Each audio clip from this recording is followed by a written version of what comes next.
கிறிஸ்து இயேசுக்குள் அன்பாக அழைக்கப்பட்ட அன்புக்குரிய சகோதர சகோதரிகளே, உங்கள் அனைவருக்கும் கிறிஸ்துக்குள்ளான வாழ்த்துக்களை தெரிவித்துக்கொண்டு விசேஷ விதமாய் இந்த திருவக்கோள் நிகழ்ச்சியில் உங்களை மறுபடியும் சந்திப்பதில் நாங்கள் மிகுந்த மகிழ்ச்சி அடைகிறோம். கடந்த வாரங்கள் நம்ம ஆதியாகமத்தை குறித்து பல சத்தியங்களை பார்த்துட்டு வந்துட்டுருக்கோம். அதன் அடிப்படையில் இந்த வாரமாக நம்ம என்ன பண்ண போகிறோம்னா, ஆதியாகமம் 29ஆம் அதிகாரத்தில் சில சத்தியத்தை நம்ம பார்க்க போகிறோம். நிகழ்ச்சிக்குள்ளே கடந்து போகலாங்களா பிரதர்ஸ்? நம்ம நிகழ்ச்சிக்குள்ளே போகிறதுக்கு முன்னாடி கடந்த வாரம் கேட்ட கேள்வியை மறுபடியும் ஞாபகப்படுத்தி பார்த்துக்கலாம்.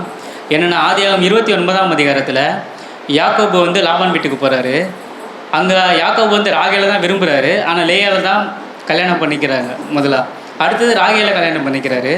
ஆனால் இந்த அதிகாரத்தில் சொல்லப்பட்ட ஒவ்வொரு கதாபாத்திரங்களும் யாரை அடையாளப்படுத்துகிறாங்கன்னு பார்த்துக்கலாமா? கண்டிப்பாக பிரதர். ஸோ பிரதர் கேட்ட கேள்விக்கு யாராவது பதில் சொல்கிறீங்களா? பிரதர், நான் பதில் சொல்லுவேன்.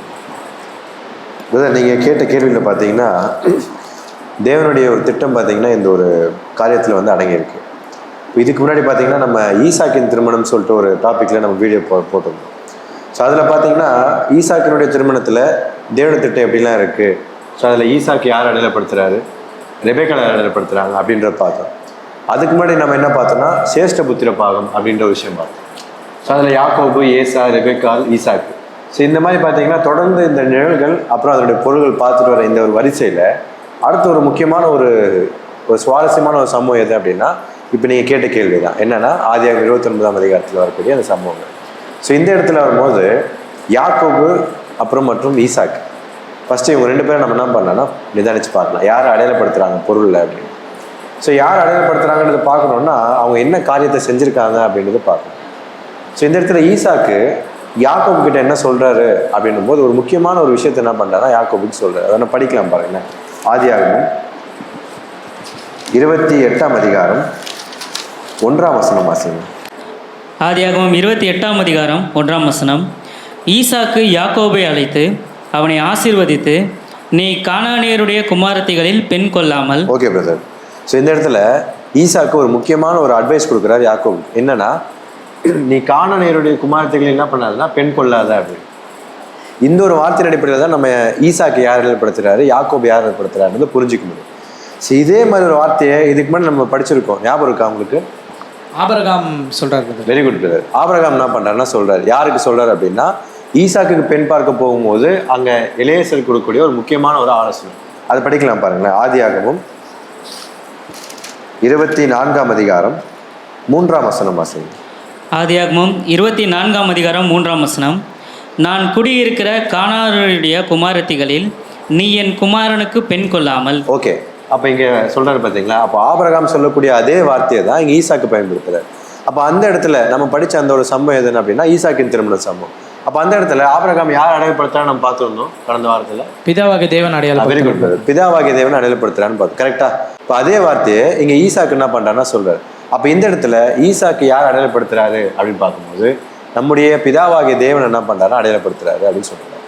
அப்போது யாக்கோபை யார் அடையாளப்படுத்துறாரு அப்படின்னு பார்க்கும்போது ஆட்டோமேட்டிக்காக யாக்கோபை யார் அடையாளப்படுத்துவார்னா நம்முடைய ஆண்டவராகிய இயேசு கிறிஸ்து. ஏன்னா ஈசாக்கு இங்கே தகப்பன், யாக்கோபை இங்கே குமாரனா இருக்காருன்னு சொல்லிட்டு பார்க்கணும். இந்த இடத்துல ஈசாக்கு பிதாவாகிய தேவனை எப்படி அடையாளப்படுத்துறான்றதுக்கு ஒரு ப்ரூஃப் நம்ம பார்த்தோம். யாக்கோபு எப்படி ஆண்டவர் இயேசு கிறிஸ்து அடையாளப்படுத்துறாரு அப்படின்னு சொல்லிட்டு பார்க்கும்போது ஒரு சில நிழல்களும் பொருள்களும் என்னாகனா இங்கே பொருந்தும். எப்படி அப்படின்னா, இப்போது நம்முடைய ஆண்டவர் இயேசு கிறிஸ்துவுக்கு எத்தனை அப்போஸ்தலர்கள் இருந்தாங்க? 12. Very good. 12 அப்போஸ்தலர்கள். அதே மாதிரி பார்த்தீங்கன்னா சிமிலராக யாக்கோபுக்கு எத்தனை பிள்ளைகள் இருந்தாங்க பார்க்கும்போது 12 பிள்ளைகள் இருந்தாங்க அப்படின்னு சொல்லிட்டு பார்க்கணும். ஸோ இந்த மாதிரி யாக்கோபுக்கும் நம்மளோட ஆண்டவர் இயேசு கிறிஸ்துவுக்கும் இன்னும் அநேக என்ன இருக்குன்னா பொருத்தங்கள் இருக்குது. ஸோ இதன் அடிப்படையில் ஈசாக்கு யார் அடையாளப்படுத்துறாருன்னா நம்முடைய பிதாவாகிய தேவனையும், யாக்கோபு நம்முடைய ஆண்டவராக இயேசு கிறிஸ்துவையும் என்ன பண்ணுறாருன்னா அடையாளப்படுத்துறாருன்றது புரிஞ்சுக்கிறோம். இது புரிஞ்சா பிரதர் உங்களுக்கு? ஓகே பிரதர், புரிஞ்சிச்சு பிரதர். ஓகே பிரதர், எனக்கு இதுலேருந்து இன்னொரு டவுட் இருக்குது பிரதர். இப்போ யாக்கோபு ஈசாக்கை குறித்து பார்த்தோம் சரிங்களா. யார் அடையாளப்படுத்துகிறாங்கன்னா பிதாவாகிய தேவனையும் ஆண்டவராகிய இயேசு கிறிஸ்துவையும் அடையாளப்படுத்தான்னு சொல்கிறாங்க. யாக்கோபுடைய 2 மனைவிகள் இருக்கிறாங்களா பிரதர், ராகேல், லேயா. அவங்கள குறித்து ஏதாவது சொல்ல முடியும் பிரதர்? கண்டிப்பாக பிரதர். ஆக்சுவலி இங்கே பார்த்தீங்கன்னா இப்போ தான் சகோதரர் தேவனோட திட்டத்தை ரொம்ப அருமையாக எக்ஸ்பிளைன் பண்ணார். இப்போது இந்த இடத்துல நமது ஆண்டவராக இயேசு கிறிஸ்து யாருன்னு பார்த்தீங்கன்னா யாக்கோபு அடையாளப்படுத்துகிறாருன்னு பார்க்குறோம். இப்போ யாக்கோபுக்கு இந்த இடத்துல 2 திருமணம் நடக்குது. ஃபஸ்ட்டு யாருன்னு பார்த்தீங்கன்னா லேயாளோட நடக்குது, அப்புறம் ராகேலோட நடக்குது. ஸோ இப்போது முதலாம் வருகையில் நமது ஆண்டவராக இயேசு கிறிஸ்து இந்த உலகத்துக்கு வரும்பொழுது யாருக்காக தான் வந்தார் அப்படின்னு பார்த்தீங்கன்னா துளைந்து போன ஆட்டுக்குட்டியாக இருக்கிற இஸ்ரேல் ஜனங்களுக்கு தான் வந்தாருன்றதை நம்ம மத்திய 15ஆம் அதிகாரத்தில் படிக்கலாம். ஆனால் நாட்கள் போக அந்த இடத்துல என்ன நடக்குதுன்னு பார்த்தீங்கன்னா, புறஜாதிகள் கிட்ட விசுவாசத்தை பார்த்து இவன் ஆண்டவராக இயேசு கிறிஸ்து கூட ஆச்சரியப்படுறாருன்றதை நம்ம பார்த்தோம் கடந்த நாட்களில். அப்போ இந்த இடத்துல லேயால் யார் அடையாளப்படுத்துகிறாங்க பார்த்தீங்கன்னா, இஸ்ரேல் ஜனங்கள் அடையாளப்படுத்துகிறாங்க. அதே மாதிரி ராகேல் யார் அடையாளப்படுத்துகிறாங்கன்னா, புறஜாதிகள் அடையாளப்படுத்துகிறாங்க. ஆனால் ஒரு வசனம் படிக்கலாம் பாருங்களேன். ஆதியாகமம் 29ஆம் அதிகாரம் 18ஆம் வசனம். யாக்கோபு ராகேல் பேரில் பிரியப்பட்டு, இந்த இடத்துல வசனம் என்ன இருக்குன்னா, யாக்கோபு யார் மேலே பிரியப்படுறாரு? ராகேல் மேலே பிரியப்படுறாருன்னு இருக்கு. ஸோ நம்ம எல்லாருமே என்ன ஒரு அண்டர்ஸ்டாண்டிங்கில் இருக்கோன்னு பார்த்தீங்கன்னா, ஆண்டவராக இயேசு கிறிஸ்து இஸ்ரேல் ஜனங்களுக்கு தான் முதல்ல வந்தார், அதுதான் உண்மை. ஆனால் இன்னும் 2-3 வசனம் படிக்கலாம் பாருங்களேன். ஏசாயா 42ஆம் அதிகாரம் 1ஆம் வசனம். ஏசாயா 42ஆம் அதிகாரம் 1ஆம் வசனம். இதோ நான் ஆதரிக்கிற என் தாசன், நான் தெரிந்து கொண்டவரும் என் ஆத்துமாவுக்கு பிரியமானவரும் இவரே. என் ஆவியை அவர் மேல் அமர பண்ணுவேன், அவர் புறஜாதிகளுக்கு நியாயத்தை வெளிப்படுத்துவார். இப்போ இந்த இடத்துல பார்த்தீங்கன்னா, ஆண்டவராக இயேசு கிறிஸ்துவை பற்றி பேசுகிற ஒரு தீர்க்க தரிசனம். இந்த இடத்துல அவர் யாருக்கு நியாயத்தை வெளிப்படுத்துவாராம்? புறஜாதிகளுக்கு நியாயத்தை வெளிப்படுத்துவார்னு இருக்கு. இன்னொரு வசனம் கூட படிக்கலாம் பாருங்க. லூக்கா 2ஆம் அதிகாரம் 30ஆம் வசனம். லூக்கா 2ஆம் அதிகாரம் 30ஆம் வசனம்.